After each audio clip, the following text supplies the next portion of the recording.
Pilate didn't know the truth, who to free or crucify, but when the people cried for blood, Jesus was condemned to die. Forgetting all the miracles, when Jesus restored from loss, they coldly turned their backs on him. He was then made to bear his cross. That cross was heavy, harsh and rough, to carry and to climb.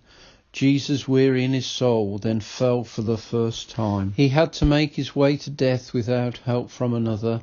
This humiliated, broken man then met his grieving mother.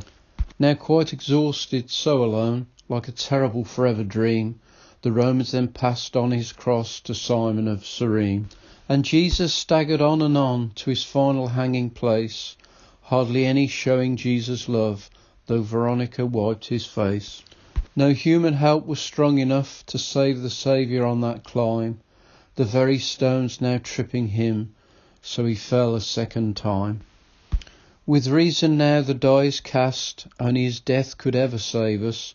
While hard-hearted men were looking on, Jerusalem's women wept over Jesus. Who knows what Jesus thought about as he climbed up Calvary, of better days and holy ways, before falling thrice for me. Arriving to more suffering, cruel soldiers poke, then hurt and rip, and making him their gauntlet run, then his garments from him strip. Son of God and a carpenter, is made ready for life's loss. In a brutal act of suffering, he is then nailed onto a cross.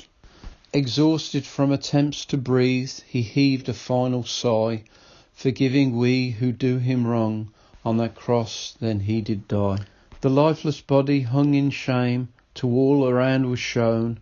Then far too late for any hope, from the cross was taken down. Then to an unused other's tomb, the one so spotless pure, was hidden away from out of sight, placed in that sepulchre